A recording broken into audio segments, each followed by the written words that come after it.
yang lainnya hari ini. Selamat pagi. Pagi. Apa kabar? Sehat, semangat, bahagia. CGP Meriah. di Loka 4 ini tentu kita adanya berbeda ya suasananya, tapi berbeda ini sungguh sangat indah ya. Tapi dimulai dengan perkenalan. Tak kenal maka tak sayang. Baik Bapak Ibu, mulai dari saya.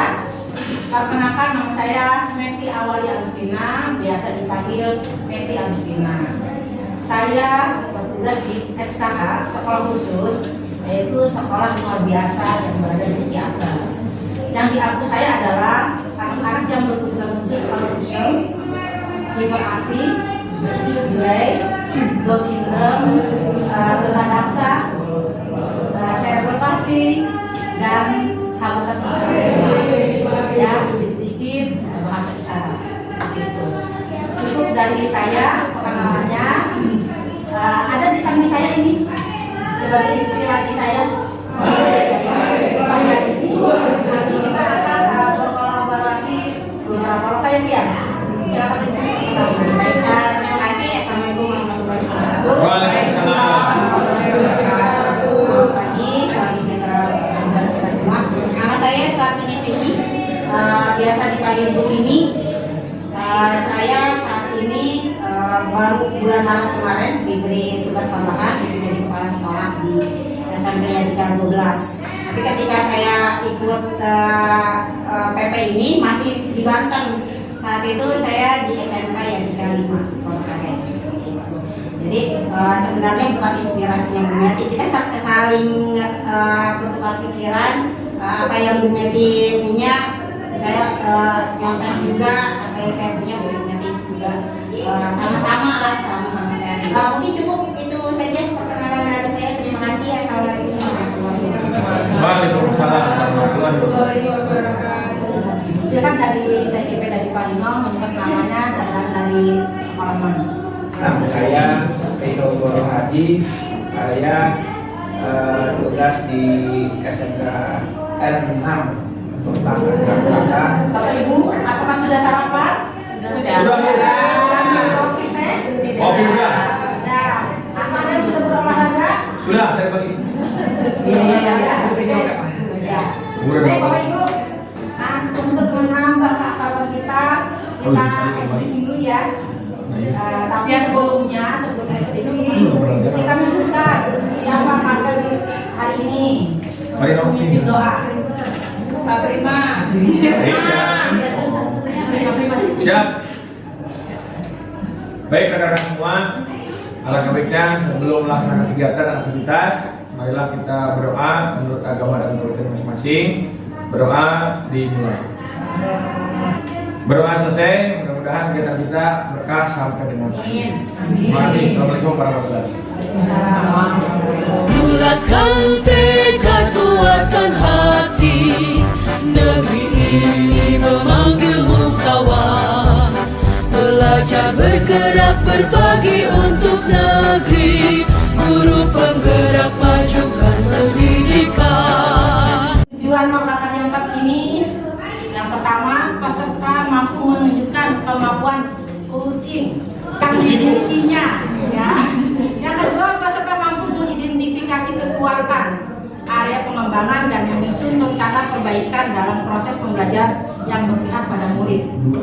Dan yang ketiga, peserta mampu menunjukkan kemampuan melakukan rangkaian supervisi akademik dengan menggunakan pola pikir coaching. Nah ini agendanya Bapak Ibu, ada pembukaan yang sudah kita lakukan ya dengan agendanya. Nanti yang kedua ada review materi dan refleksi tentang pengalaman Bapak Ibu coaching pada saat di Dekon bukan ya. Ya. Terus nanti kita akan praktik coaching dengan kelompok CGP. Dan nanti kita juga ada praktek rangkaian supervisi akademik menggunakan pola pikir coaching. Artinya pada saat mengajar kelas. Terus yang terakhir penutup. Datang tepat waktu. Baik. Fokus. Tadi datang Jadi kesepakatan belajar ini sudah resmi ya, bagi tepuk tangannya. Dari mulai awal sampai hingga sore nanti ya. Ada pertanyaan, yaitu apa perbedaan antara coaching, mentoring, dan konseling? Kalau coaching itu lebih ke mengarahkan ya, tapi tetap yang memberikan solusi itu adalah dirinya sendiri gitu, si coachingnya sendiri gitu.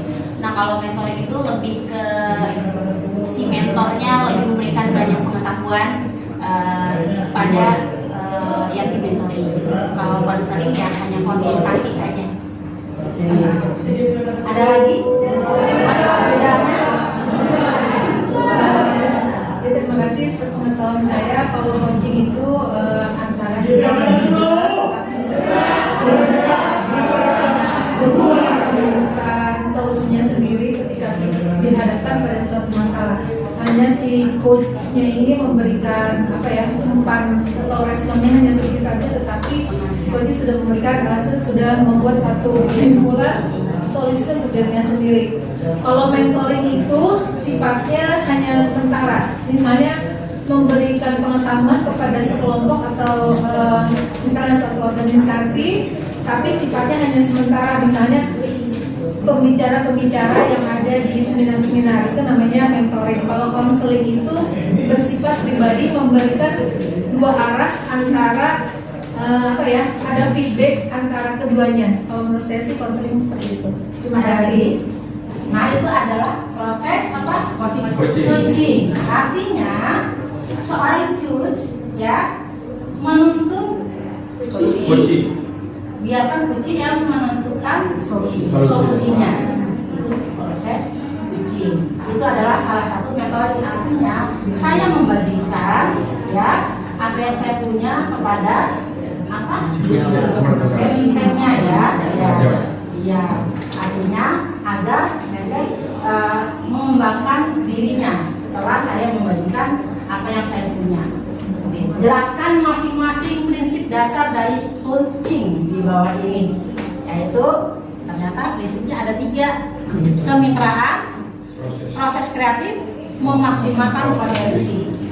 Tentang kemitraan ya Bu, boleh pada proses coaching di sini dua-dua pihak antara coach dan coach ini setara kedudukannya Bu, artinya si coach ini berusaha untuk supaya coach itu kedudukannya sama, kemudian dia akan mengajukan pertanyaan-pertanyaan yang bisa menggali gimana si coach ini nanti akhirnya bisa menemukan sendiri solusi dari permasalahan yang dia hadapi Bu.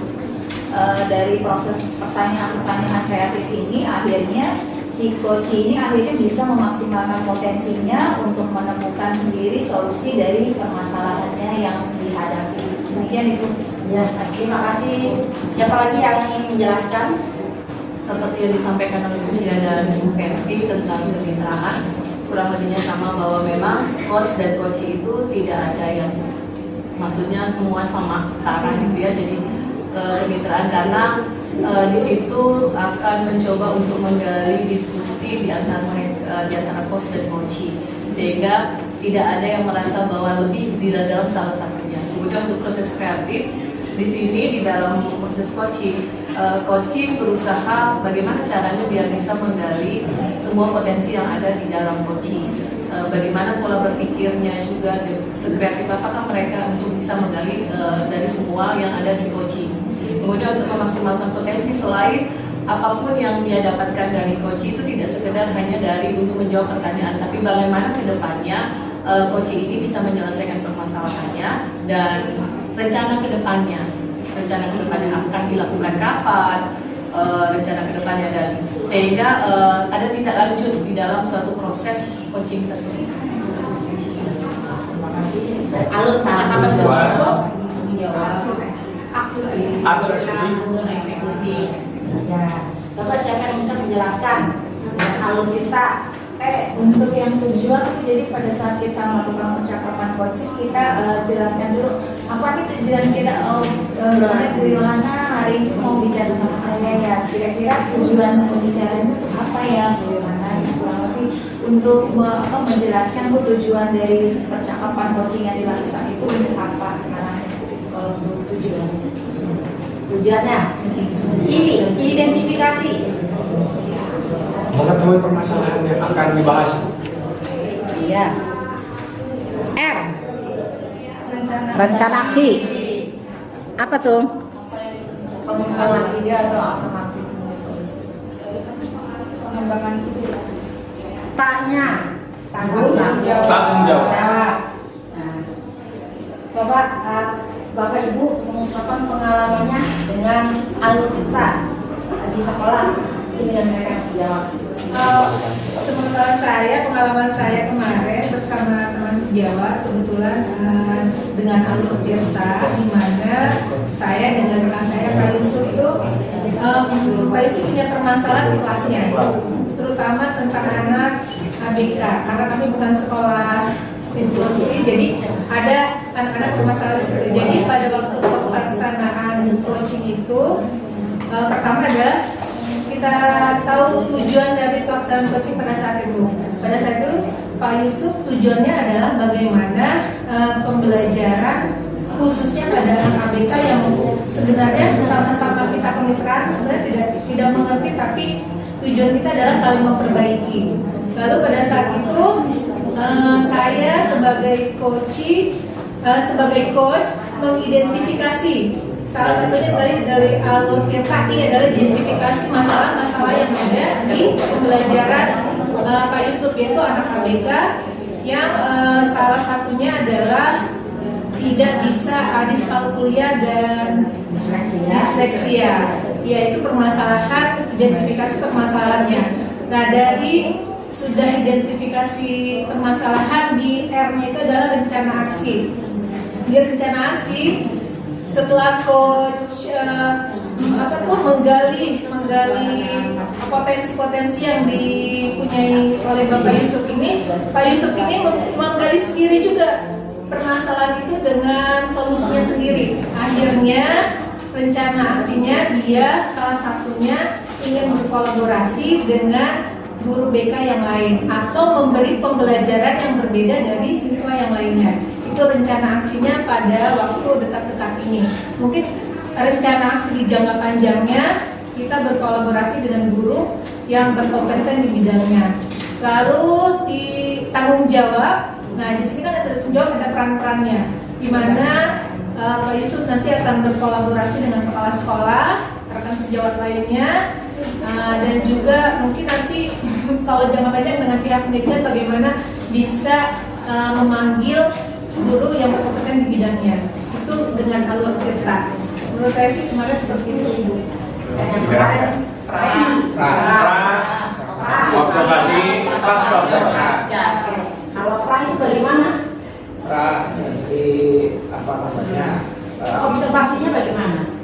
Observasi pelaksanaan di kelasnya, kegiatan apa yang sudah jadi menjadi metode apa yang akan digunakan, area pengembangan apa, nah di observasi itulah praktek langsung. Praktek langsungnya di atasnya ada apa aja? Masalah persiapan dulunya tentang mengajarnya dari segi pembukaan seperti apa, persepsinya, tujuannya, kemudian kegiatan inti pembelajarannya seperti apa, panduan itu semua dengan staf-staf Dengan menambahkan Nilai-nilai PSD dan organisasi dan juga adanya budaya semangat, kalau paskanya pasca dari evaluasi dan hasil observasi Dan rencana tidak lanjut tidak lanjut. Rencana tidak lanjut. bagaimana perasaan kemarin setelah Pak enggak. Sudah selesai dan juga Pastinya lega. ada yang nggak buku ketawa. Ya, artinya sebenarnya kita sudah terbiasa yang mengajar ya dengan RP itu, belajar itu, cuma ya ada sedikit berbeda. Maka biasanya kita mengajar ya ada sedikit berbeda banget tuh. Kita kalau ketemu sama kurikulum BK tiba-tiba kita harus praktek ya. Dalam waktu beberapa hari kita harus mempraktekkan itu yang menjadi mungkin hambatannya seperti itu, karena kan baru pertama kali ya Bu, bulan Juli kita baru ketemu dengan baru proses banget menjajaki apa sih modul, apa sih apa tiba-tiba datang seseorang yang hebat wajar ya Bu kalau kita ketemu kendala, tapi nggak apa-apa sih Bu, itu menjadikan kita motivasi kalau kita harus berbaik. Nanti kalau merdeka kita harus benar-benar Pas pembahasan khusus Bu.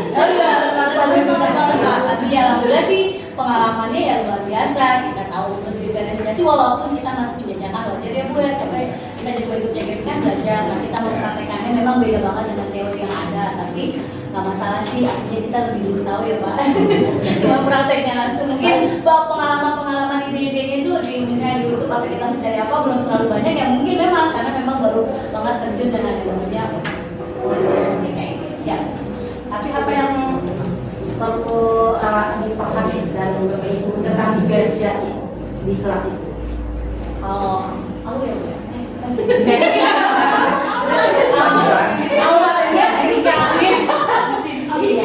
Ketika diferensiasi kita kan harus ada konten, kemudian ada ini, ternyata ada prosesnya seperti apa, proyeknya seperti apa, ternyata tapi ketika kita melihat masukan, kemarin saya juga ikut ada berbagi praktik baik dengan CGP lain gitu kan, dengan narasumber, ternyata narasumber satu dengan yang lainnya berbeda, tapi tinggal menyatu saja. Ternyata diferensi itu bukan berarti kita membedakan murid gitu. Artinya diferensiasi itu bagaimana kita sebagai guru itu memberikan banyak metode ke anak, karena setiap anak minat bakatnya berbeda.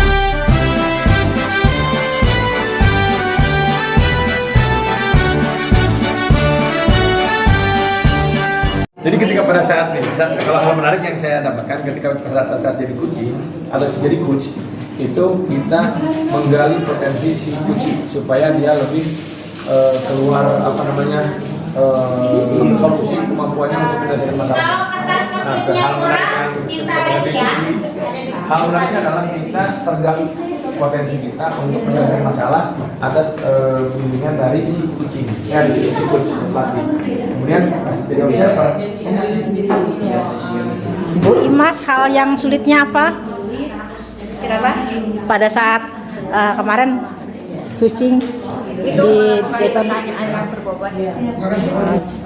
Waktunya 25 menit ya. Ini kita selasa menjadi seorang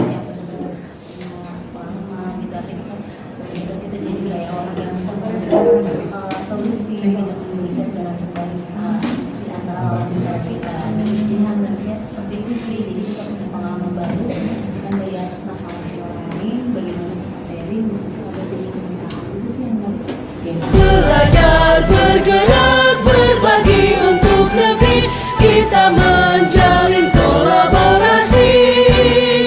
Belajar bergerak berbagi untuk negeri, demi bakti pada Ibu Pertiwi.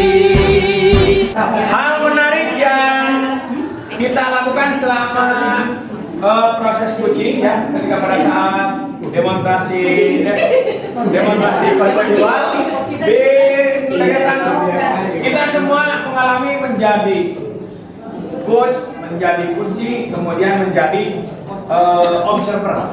Nah, semua mengalami kan? Nah, hal menariknya adalah yang pertama menemukan solusi masalah yang berasal dari si kunci sebagai tutor. Itu mungkin semua kita alami. Kedua, dapat menggali potensi si kunci ketika pada saat dia curhat ke kita sebagai kemudian yang kedua adalah hal yang tersulit, jujur nih, jangan berbohong, mencari pertanyaan yang berbobot.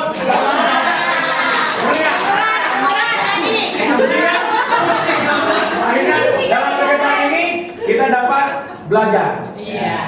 Kemudian yang kedua ada lagi, belum menemukan solusi yang terbaik pada saat melakukan coach berbenturan. Si kunci belum curhat, kitanya masih solusi tapi belum kehadiran penuh. Ya, belum kehadiran penuh. Rasakan? Rasa. Oke. Itu curhatan ya teman-teman. Nah, itu karena apa? Hal-hal yang paling sulit yang dialami oleh kita. Kelompok satu, tahu kelompok lain mah. Ya, oke. Kemudian yang ketiga adalah insight atau ide-ide apa yang muncul ketika pada saat uji. Yang kelompok kami simpulkan adalah memunculkan ide-ide pada saat menggali potensi itu. Tiba-tiba kita muncul ide-ide. Kemudian menemukan ide-ide dalam mencari pertanyaan yang berbobot. Kita tiba-tiba ada ini harus gimana nih menyelesaikan solusi. Ya, jadinya tiba-tiba muncul. Oh harus begini, begini, begini. Itu pembelajaran yang kita dapat. Kemudian yang ketiga adalah terbentuk kolaborasi antara coach dan pihak-pihak terkait seperti sama observer itu. Ya, itu yang terjadi ketika pada saat itu muncul. Kemudian yang terakhir adalah yang belum dipahami. Jujur ya. Strategi dalam berkomunikasi antara coach dan coach. Ya, itu hal yang belum kita pahami. Tapi setelah kemarin melakukan demonstrasi dewan itu, kemudian dibahas pada saat interaksi dengan instruktur yang diperjelas di di rukun yang terakhir, kemudian PI, kita mendapatkan jawaban, responsnya. Itu Mungkin kita sudah melakukan, tetapi kita nggak tahu bahwa itu sebenarnya coaching dan ini yang namanya tujuan, ini yang namanya identifikasi. Nah, pada saat kita melakukan proses coaching tersebut, kita akan menjadi tahu. Yang kedua adalah kita bisa menggali potensi dan menemukan solusi dari permasalahan coaching. Jadi coach itu sendiri yang akhirnya dia bertanya atau dia memiliki masalah, tapi nanti dia juga yang akan menemukan jawaban atau solusinya. Itu dengan bantuan kita sebagai coach. Kemudian hal yang sulit di sini sama Pak Pri, menghasilkan pertanyaan, kita menggali dengan pertanyaan berbobot itu udah semuanya. Kita pasti akan mengalami itu karena ya ala bisa karena kita belum terbiasa, makanya kita masih belum bisa menemukan pertanyaan-pertanyaan yang berbobot. Yang kedua adalah pasti seringkali kita menggunakan kata-kata yang pantang sebenarnya kita gunakan di saat coaching, yaitu kira-kira, mungkin atau kalau itu sebenarnya pantang untuk kadang-kadang kita ucapkan, tapi kadang itu keluar dengan sendirinya karena ala bisa karena biasa karena kita belum biasa. Kemudian untuk insight, di sini coach kita berusaha untuk membangkitkan kesadaran coach untuk bisa menjadi lebih terbuka. Saat coach itu dalam posisi yang sadar dan dia akan menjadi terbuka. Kalau sudah saat terbuka, otomatis ide-ide akan keluar dengan sendirinya dari dirinya. Dan ide yang dia keluarkan itu yang nantinya akan dipertanggungjawabkan saat kita melakukan. Dia membuat rencana ke depan, berarti kita harus membuat evaluasi sampai tahu apakah rencana yang ke depan dia buat sudah terrealisasi apa belum. Karena kalau itu belum, berarti sebenarnya proses coaching kita belum selesai. Ya. Yang belum dipahami di sini kadang kita adakah trik khusus ya agar tidak bertele-tele itu dalam proses penggalian, karena kadang-kadang kita tuh muter balik lagi ke situ. Nah, makanya adakah trik khusus yang belum dipahami itu trik khusus dalam penggalian, yaitu ya trik atau strategi lah seperti itu. Kemudian kadang kita masih belum bisa memahami apa sih yang dibutuhkan oleh coaching. Jadi coach itu kadang-kadang belum bisa memahami apa yang dibutuhkan oleh coach sehingga tidak tepat sasaran. Ya itu strategi, lebih kepada strategi. Itu saja dari kelompok 2. Bismillahirrahmanirrahim. Assalamualaikum warahmatullahi wabarakatuh. Waalaikumsalam warahmatullahi wabarakatuh.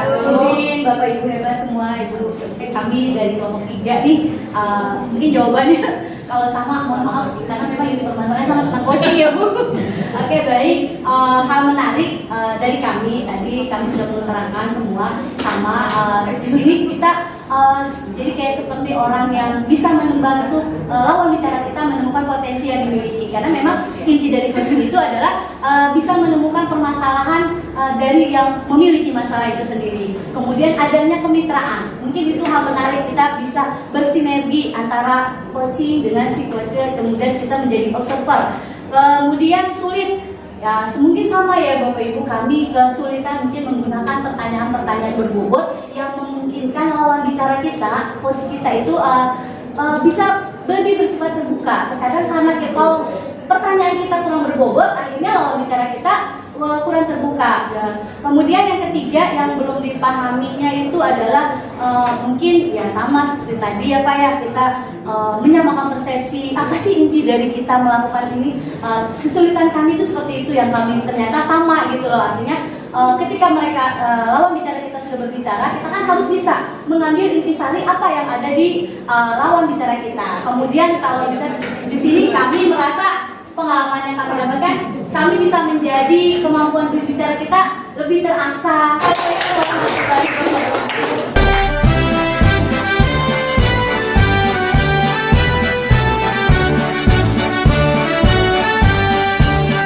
Tujuan saya menghadapi Ibu ada beberapa hal yang kita info. hal tentang pemasukan kelas. Jadi ada anak itu dia setiap kali kesiangan. Nah terus kemudian ketika di kelas dia tidur. Tidur, kemudian dia juga pada saat konsentrasi dalam pelajaran kurang. Permasalahan yang timbul adalah ketika pada saat kenaikan kelasnya, karena dari mulai terlambat, mas dengan waktu baik pada siswa perlu perhatian lebih dari apa namanya itu karakter kita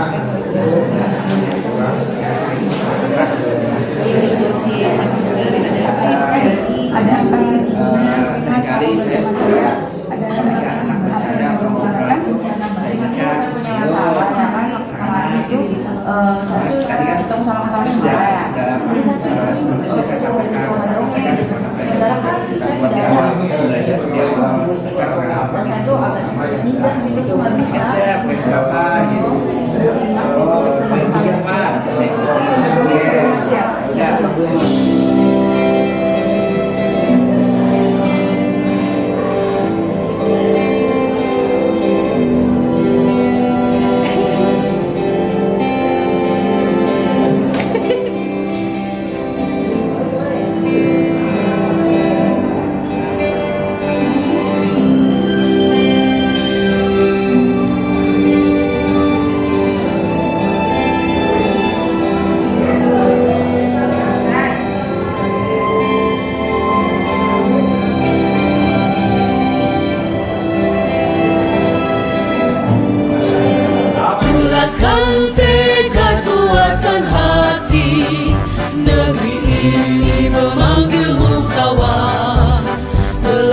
Bergerak berbagi untuk negeri, guru penggerak majukan pendidikan. Kita akan merefleksikan apa yang tadi sudah dikerjakan oleh Bapak Ibu dengan menjawab ke 4 pertanyaan ini.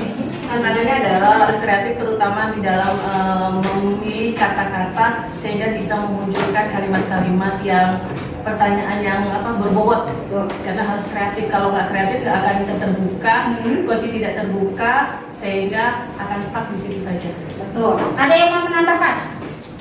Ya, silakan. Menggali potensinya coach itu sendiri agar dapat menemukan solusinya ya dari mereka sendiri. Oke. Pertanyaan kedua, bagaimana cara Anda mengatasinya? Gimana Bu? Ibu dulu deh, karena dari caranya gimana? Memperbanyak mungkin proses belajar ya. Proses belajar tidak hanya lebih sering melakukan proses coaching. Terus yang kedua adalah memperbanyak literasi sehingga kita bisa lebih banyak berpikir kreatif untuk bisa memunculkan kalimat-kalimat atau kata-kata dalam pertanyaan-pertanyaan yang berbobot, sehingga tidak hanya itu saja dan akhirnya stuck di situ saja pada saat penggalian potensi ataupun ide-ide yang akan dikeluarkan oleh coaching. Banyak latihan. Ya.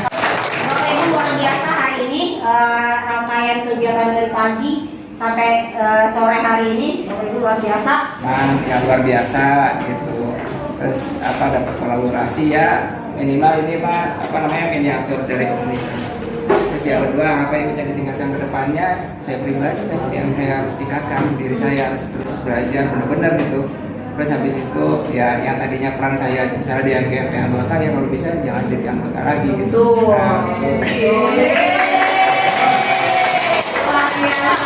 Alhamdulillah proses pelatihan dan pembelajaran hari ini sudah selesai. Marilah kita berdoa menurut agama dan kepercayaan masing-masing. Berdoa di dalam hati dimulai. Berdoa selesai, mudah-mudahan pembelajaran kita bermanfaat buat kita semua dan bisa ditularkan kepada rekan sejawat di sekolah kita masing-masing. Amin.